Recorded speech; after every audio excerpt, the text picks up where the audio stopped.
O estranhamento que causa a ditadura militar em uma pequena sociedade do subúrbio carioca. Eu acho que esse é o grande tema do novo romance de Fernando Mollica, Elefantes no Céu de Piedade, onde ele pega o imaginário da classe média do subúrbio carioca e dá uma certa dimensão universal por trazer os desejos que essa sociedade tanto quer, que a ditadura, de certa forma, naquele momento, atendia e ofuscava o sentimento de medo que a própria época deitava sobre as pessoas. É um romance inquietante. Fernando, Elefantes no Céu de Piedade, até o título já é instigante, tendo criado uma certa, digamos assim, uma certa tradição, uma nova tradição na literatura brasileira, que é buscar o que foi o espírito de uma geração que viveu sob a ditadura militar. E você parte do imaginário infantil, que se vivia uma situação eufórica, né? com o Brasil gigante, o Brasil que se agiganta e tal, essa coisa toda. A criança diante da crueldade da ditadura, que ela achava que não existia sequer a ditadura, né? Quer dizer, acabou criando um personagem ao seu modo complexo, né? Quer dizer, como é que foi a criação desse protagonista? E quando eu vi histórias sobre a ditadura, né, eu tenho 61 anos, né, então tinha mais ou menos a idade do personagem principal, do narrador, quando os fatos ali se passaram.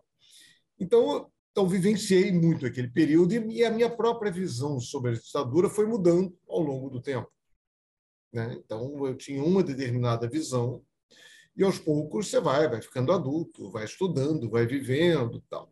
E eu sempre achei que a literatura brasileira ela tratava da ditadura, mesmo os livros, não importa, ficção ou não ficção, tratavam muito do viés de quem combateu a ditadura. Não necessariamente que tenha tentado fazer o projeto de guerrilha ou que tenha militado em partido clandestino, mas que de alguma forma militou contra a ditadura, ou em universidade, ou no trabalho, ou, enfim. E uma visão muito de uma classe média e classe média alta. Se a gente for falar em termos aqui do Rio de Janeiro, é como se os relatos fossem uns relatos muito da zona sul do Rio de Janeiro. Quando você pega os livros da época, o livro de Sirkis é até interessante. Eu gosto muito, Os Carbonários, do Alfredo Sirkis, que ele fala de um processo dentro de uma família de classe média da Zona Sul. E eu sempre achei que faltava um pouco um relato de uma história mais parecida com aquela que eu tinha vivido. Porque quando você pensa na ditadura, a ditadura ela se impõe, como qualquer ditadura, né? Ela se impõe pela força, mas ela sempre tem que ter algum diálogo com vários lugares da sociedade, com vários setores da sociedade. E havia esse diálogo, né, que eu cito lá no livro uma hora, que eu vivenciei isso. O Médici foi o presidente, o general presidente do período mais duro da ditadura, sendo aplaudido no Maracanã. Ele não era vaiado no Maracanã, ele era aplaudido no Maracanã. Então, assim, eu acho que precisava contar uma história por um outro ângulo. Claro, é apenas mais uma história. Mas eu achei que era necessário contar essa história de um outro viés. Eu, quando comecei a escrever esse livro, o título provisório era Ditadura em Piedade. Saber como a ditadura foi vivenciada, que é o bairro onde eu fui criado, aqui no sul do Rio de Janeiro. E criava uma dicotomia, né? Até o título. Sim.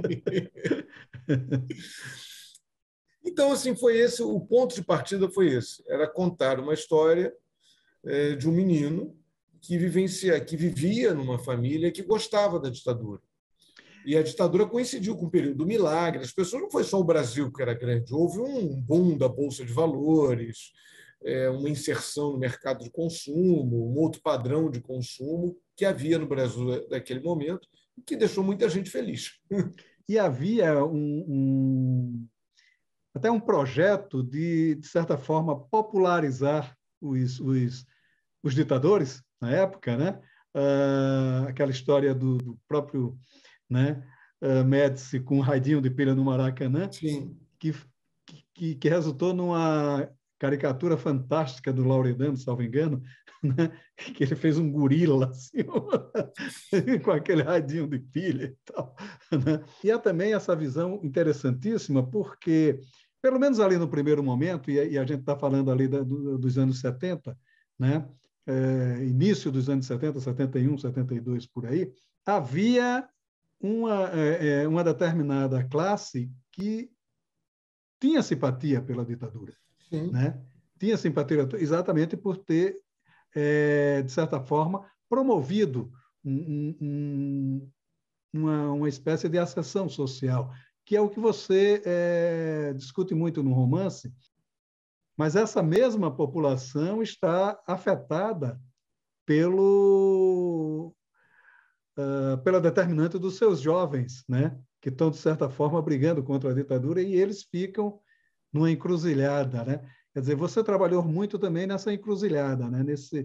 Primeiro, Nesses assim, dois momentos, né? também é importante lembrar que havia censura, uma censura muito forte, né? As pessoas não tinham conhecimento.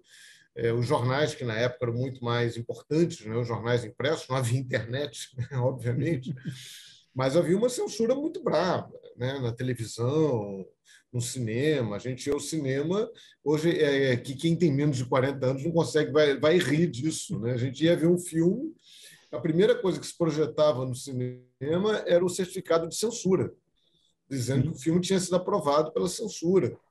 Acho que era Então, assinado por Dona Solange, eu acho. a Solange já foi posterior, ela já é mais velhinha.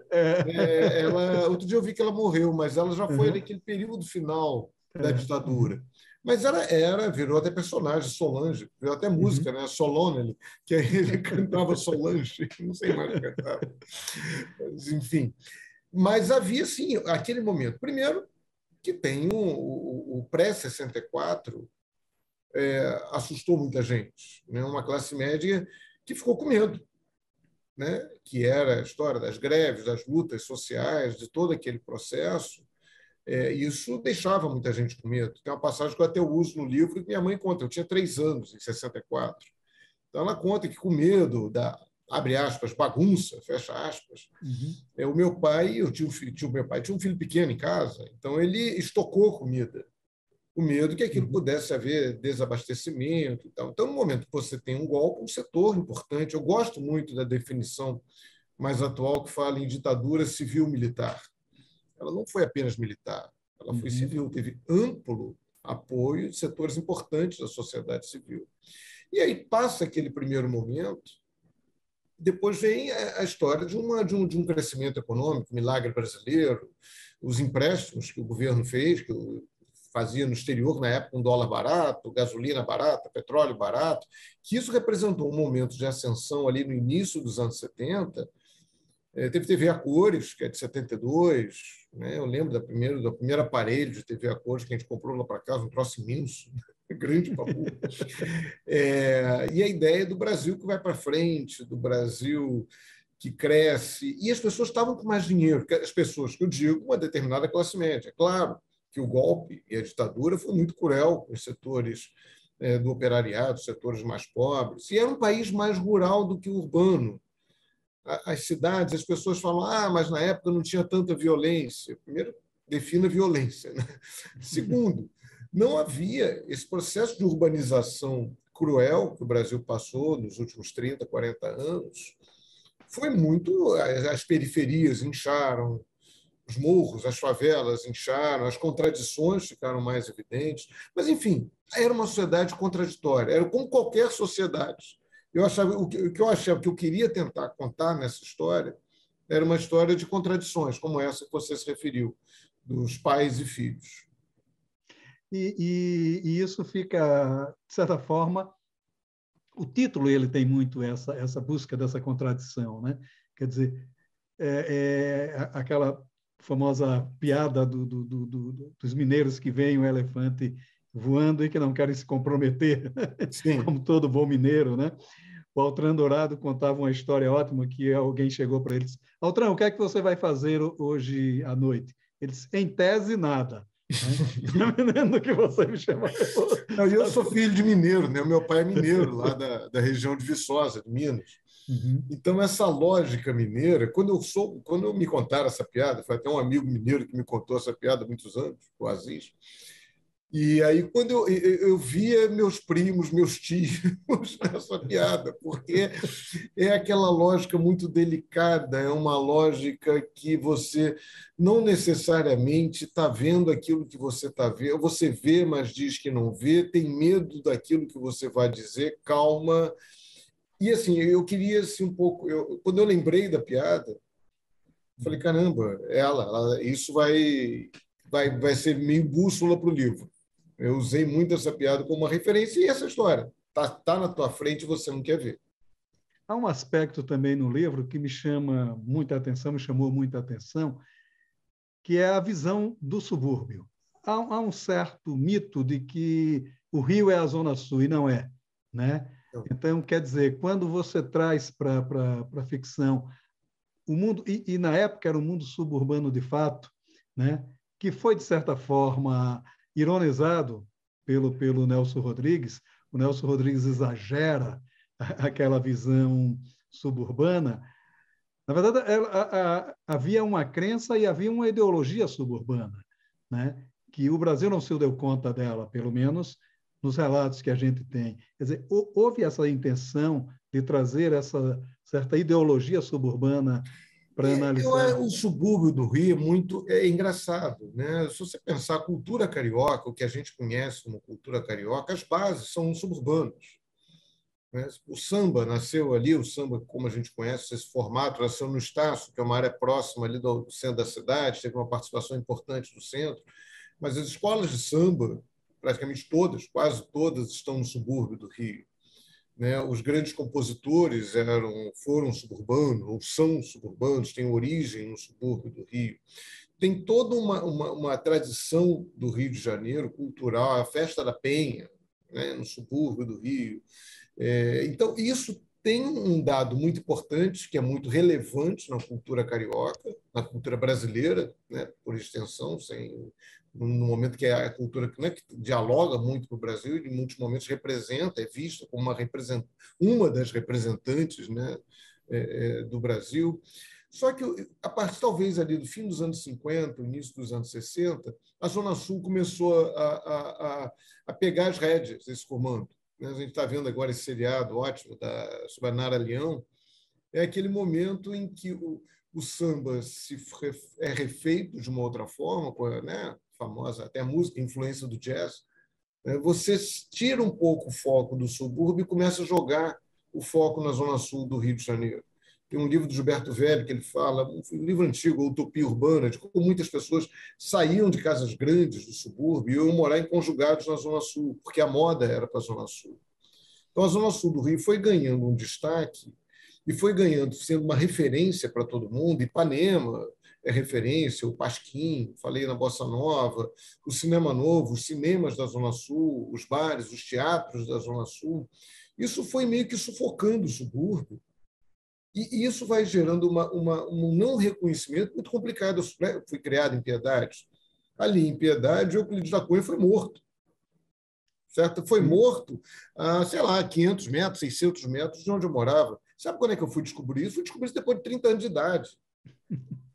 Aí veio a minha mãe contar uma história, minha mãe também é de Piedade, que o pai dela, o pai dela não, era o pai dela, dizia que ela não podia cumprimentar uma determinada senhora. Aquela determinada senhora que ela não podia cumprimentar era a Ana de Assis, A a viúva do mulher a Euclides. viúva, né, que Do Euclides. traiu o Euclides da Cunha. Então, Uhum. esse link, e minha mãe foi se tocar disso quando passou a minissérie na Globo, sei lá quantos anos. Uhum. Mas, então, assim, isso é uma coisa importante. Não tem, eu não sei qual é a casa em que o Euclides da Cunha foi morto. Sei que ali fica perto do antigo Bruno Piedade, sei mais ou menos a localização. Então, essa falta de referência no subúrbio, a minha mãe morou numa rua chamada Lima Barreto, mas qual é a referência além, né, da rua do Lima Barreto? Então, você tem um não conhecimento, um não reconhecimento da história suburbana no Rio de Janeiro, da história dos subúrbios, né? Que é incômodo, que é como se a gente não fizesse. O Chico Buarque, ele tem uma música que ele falou, alguns CDs atrás, que ele fala que é a parte da cidade que não está no mapa. Porque uma vez ele foi ver um mapa de turismo e os mapas de turismo do Rio de Janeiro param no Maracanã, que é a Zona Norte. É do Maracanã para a Zona Sul. O resto não importa. Não importa. Não, claro que importa, meu Deus. E é engraçado porque essa nova geração que a gente pode falar aí, você, o Moutinho e tal, que vem resgatando essa cultura. O Moutinho resgata muito isso. E é uma cultura instigante exatamente isso, né? Quer dizer, o Euclides estava lá, o filho do Euclides foi morto também na mesma casa. Sim. E tal. O Noel Rosa, ele tem canções fantásticas sobre essa vivência do subúrbio, né? E é a coisa da cultura esquecida mesmo, né?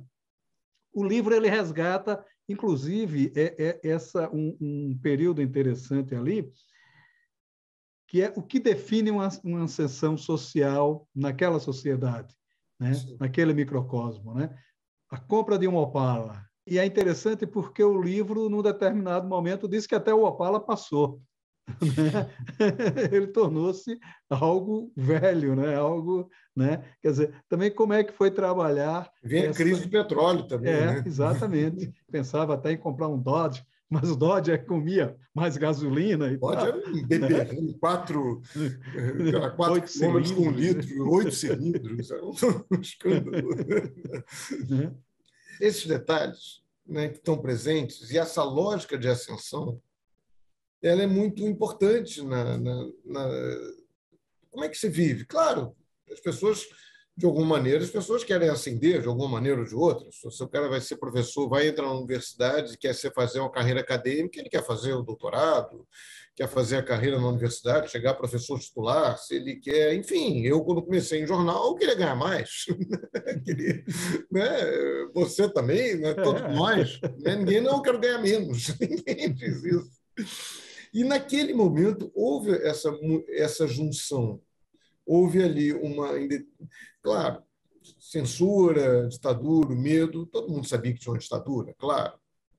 A gente não sabia detalhes, porque os jornais não publicavam notícias de tortura, a repressão, enfim, tudo era muito... Mas, claro, todo mundo sabia que o país era governado por militares que não foram eleitos. Hoje até os militares estão dando palpite em urna eletrônica. Né?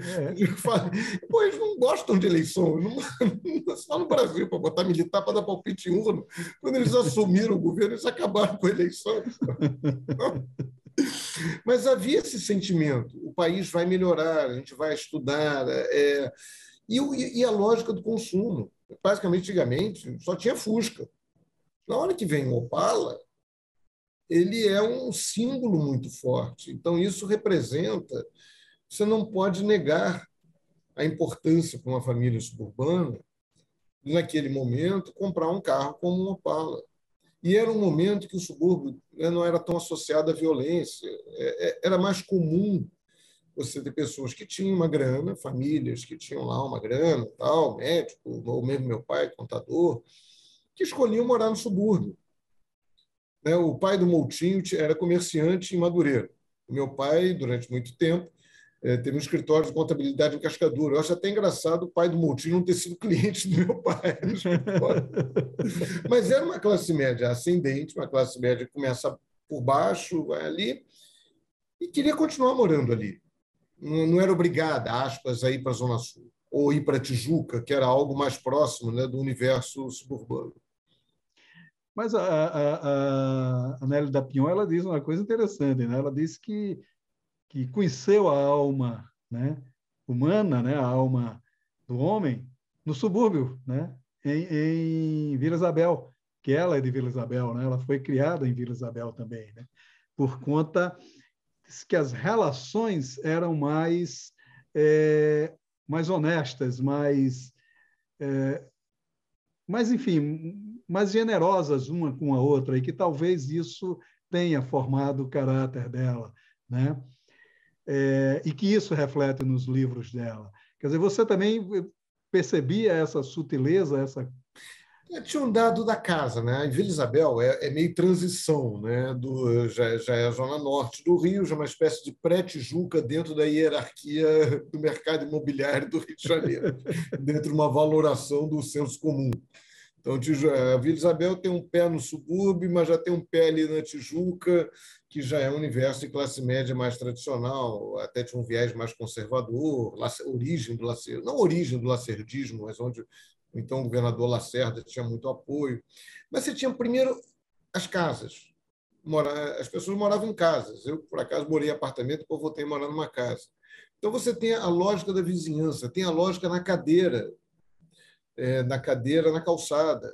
Minha avó fazia, sempre chegava assim de tardinha, ela botava uma cadeira na calçada para tomar a fresca. A expressão, vou tomar a fresca, né? Pegar um fresquinho ali, porque é quente para burro, aquele troço. Aí você chegava no carnaval, você também ia para a Avenida Suburbana, ver bloco de sujo. Tinha uma interação que a existência das casas facilitava muito. Mas o Rio de Janeiro conserva muito isso, até na zona sul do Rio, em bairros mais, digamos, populares da zona sul, como Botafogo, Copacabana, Catete, não é incomum você vê o churrasco na calçada. O sujeito pega, bota uma churrasqueira daquela na calçada, fim de semana, senta ali, bota a cerveja no gelo e fica. Eu nunca vi isso em São Paulo, não estou dizendo que não tem, só estou dizendo que eu nunca vi isso em São Paulo. Eu já fui muito para São Paulo, nunca morei, mas... Então, o Rio de Janeiro é uma cidade quente, nos joga muito na rua, ir para a rua, além da praia, você mesmo em Piedade, longe do mar, mas você precisa ir para a rua, porque dentro de casa é quente. Então, tem essa lógica carioca, é muito típica do Rio de Janeiro, que normalmente se fala nas periferias das cidades, eu falei há pouco, o Rio de Janeiro tem uma periferia central, que são as favelas. Então, praticamente todo bairro de classe média do Rio, classe média alta, todo bairro tem uma favela, que gera uma interação, que gera conversa. Eu digo sempre brincando que a música brasileira foi criada num encontro entre o branco estudante de medicina Noel Rosa e o Cartola, o negro operário da construção civil morando na Mangueira, que a Mangueira é muito perto de Vila Isabel. Então, o Rio de Janeiro tem uma história de convivência, que hoje é menor, né? Morro e asfalto, mas que a cultura do Rio de Janeiro nasce muito desse encontro. Até as escolas de samba cresceram muito pelo diálogo com a classe média. É interessante que todo esse espírito está retratado no livro, né, Elefantes no Céu de Piedade. Embora a gente esteja falando de uma certa crônica carioca, o livro ele traça bem essa crônica carioca, mas ele é, sobretudo, uma análise muito crua do que foi o regime militar, né? Quer dizer, do que foi a convivência de todas as classes, né? Mesmo as classes que apoiavam, mais conservadoras que apoiavam a ditadura, que terminaram sendo massacradas por e que são marcados definitivamente. Os protagonistas acabam quase que no alheamento político, em decorrência de todo o trauma que sofreram. Isso também é marcante no livro. Porque tem muita gente que acha, não, isso não é comigo, isso não vai me atingir, né? Isso não vai chegar. Agora lembrei, tem um livro do Rafael Cardoso, um romance recente dele, que ele fala, o bisavô dele, acho que era avô, que era um judeu rico em Berlim. O livro é meio autobiográfico. Então, eu achava, não, isso não vai acontecer comigo. Jardim dos Fizi-Contini, né? Aquela ideia, não, isso é com os outros. Até hoje a gente ouve falar muito isso. Não, a ditadura só incomodou quem fez bagunça.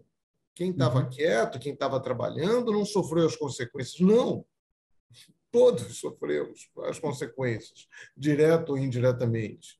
Então, aquela ideia daquela família achar, não, isso aqui não é com a gente, nós somos trabalhadores, honestos, comerciantes, com a gente, o arbítrio não nos vai alcançar. Vai.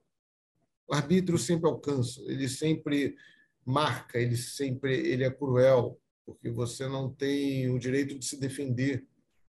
A ditadura não tinha roubalheira? Tinha muita roubalheira. A diferença é que não tinha imprensa livre, não tinha Ministério Público, não tinha justiça livre, não tinha internet, né?